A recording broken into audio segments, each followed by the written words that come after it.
l'avez deviné, la soirée que nous vous proposons appartient à ceux qui se couchent tard, à ceux qui ont des difficultés à s'endormir, et à tous les somnambules de la culture qui ne savent lire qu'entre les lignes, des livres généralement logés sur les plus hauts rayons de leur bibliothèque.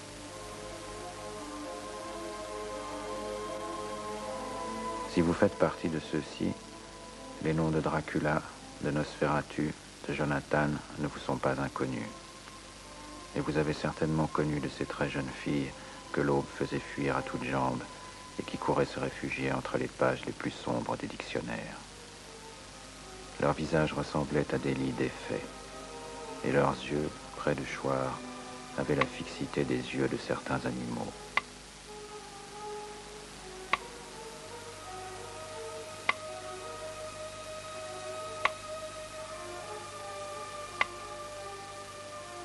Nuit blanche, ombre noire.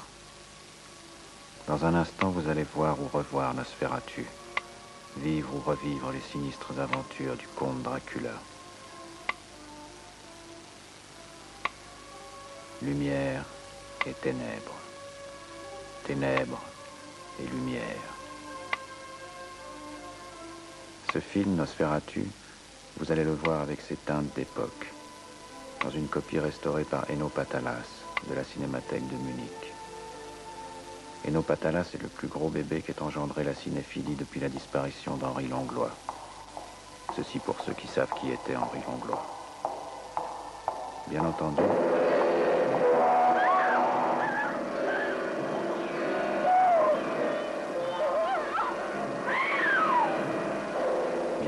ce que tout le monde connaît, c'est d'abord l'imagerie des films de vampires. Mais qui oserait juger une civilisation sur la qualité de sa quincaillerie? Car il faut le reconnaître, bien peu de ces films atteignent à la souveraine profondeur de Nosferatu. Même lorsque le délire de la métaphore s'empare des cinéastes pour leur faire aborder à travers le vampirisme les grandes peurs de notre temps.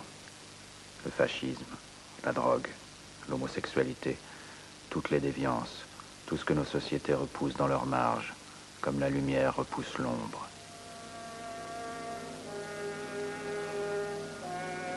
Nombre d'acteurs se sont fait une spécialité honorable de ces rôles. Bela Lugosi, Christopher Lee. D'autres ne s'y sont qu'occasionnellement risqués, et la plupart du temps s'y sont brûlés les ailes. Catherine Deneuve, par exemple. Regardez-la, la bouche ensanglantée, en dévoreuse de chair fraîche. Ou encore Delphine Seyrig, si belle, si lointaine, et à qui le rouge va si bien. Oui, c'est ça, elle a coupé le bout des doigts avec des cisailles. Non. Elle a enfoncé les épingles. Oui. Oui, elle arrachait le bout de leur sein avec des pinces en argent. Oh. Et le sang jaillissait. Non. C'est donc du sang de navet qui circule dans la plupart de ces films, quelle que soit la splendeur de l'imagerie. Allez voir le dernier Coppola. Et qui d'entre vous, en sortant de la salle, n'a eu un jour l'envie de s'écrier comme Baudelaire un beau matin de janvier 1862 ? J'ai senti passer sur moi le vent de l'aile de l'imbécilité. Reprenons le Dracula de Bram Stoker. Jonathan, le narrateur, raconte que pour se rendre en Transylvanie, il a dû traverser le Danube. En ce temps-là, les écrivains avaient le goût de la précision géographique. Aujourd'hui, c'est à Los Angeles que les vampires se donnent rendez-vous. Comme si le best-seller d'Anne Rice, Interview with the Vampire, avait réveillé l'intérêt des cinéastes américains pour le film de vampire. Nous nous sommes donc rendus sur place pour apprécier l'étendue de l'épidémie. Une précision. Nous devons les déclarations de M. Coppola à Graham Fuller d'Interview Magazine.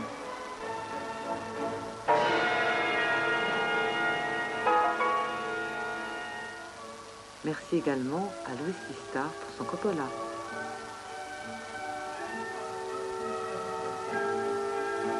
L'enquête que nous avons menée commence à l'ouest de ces immeubles. Elle aurait pu commencer il y a bien des années.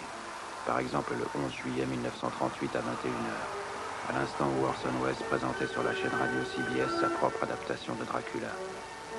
Près de 40 ans plus tard, il confiait à Peter Bogdanovich. You know what would make a marvelous movie? Dracula. Nobody's ever made it. It's the most hair-raising, marvelous book in the world.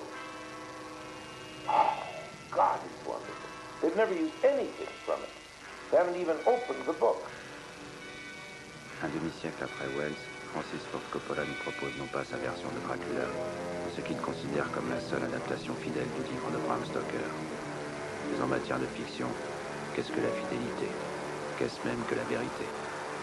I knew that there was an enduring interest in vampires. I knew that certain psychological themes had emerged in the last 20 years of vampire movies, and that the AIDS epidemic also resonated.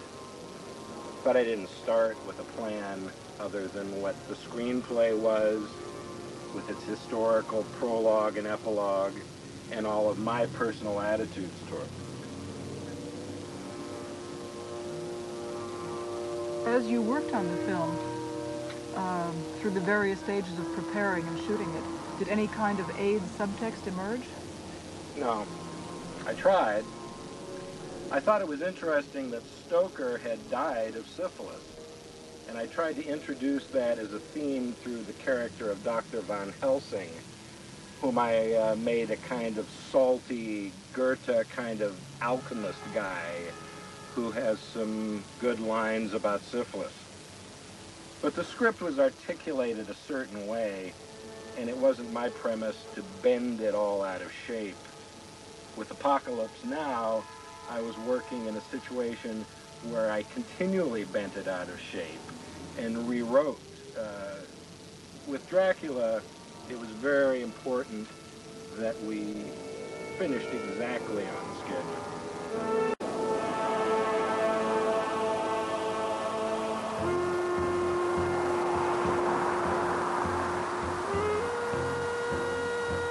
I wanted to make it as though I was making a film in 1897. In fact, we shot some of the scenes with the Pathé camera of that era, and to approach the effects and the metaphysics as if I were a 19th century filmmaker using superimpositions and double exposures.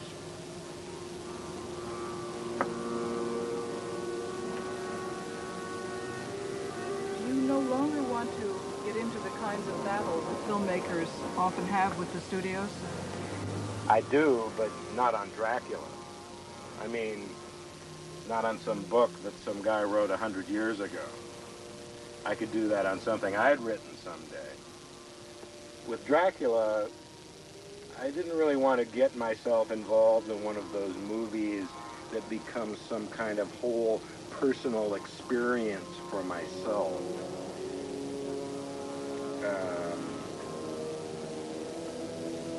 Of course, I wanted to do it perfectly to make, hopefully, a sincere version of the book and to make a lot of money. But the next 10 years is my shot to do the other things that I have in mind, which are much more far out. And the only way I can do that is if I can earn the confidence of the Hollywood system and, more than anybody, the audience.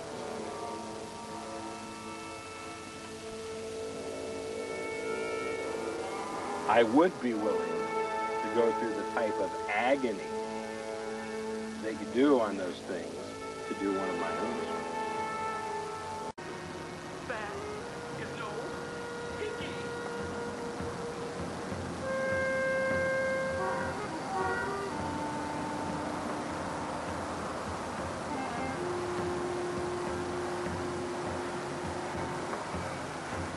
More than ever, I have that urge to direct, but in much more of an amateurish, low-profile way.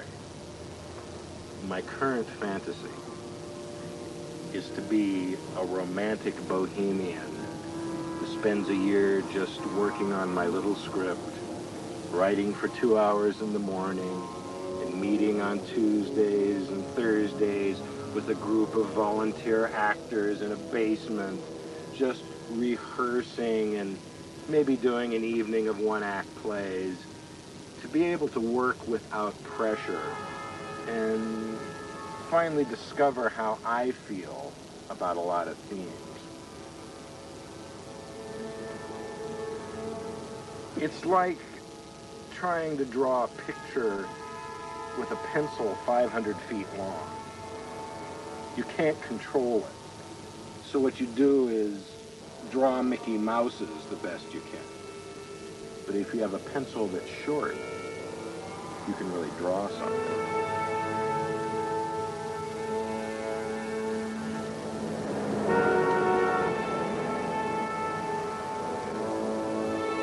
Let's face it, the movies of the next decade are not going to be in the tradition of Batman and Dracula.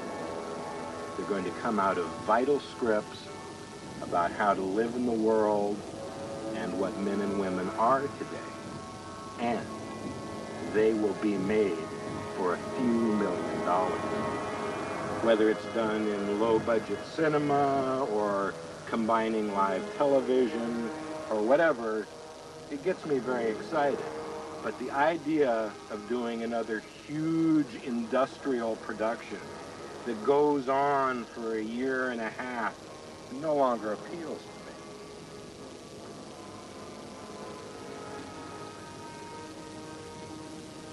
me. Mr. Coppola, what do you think about the current state of American cinema?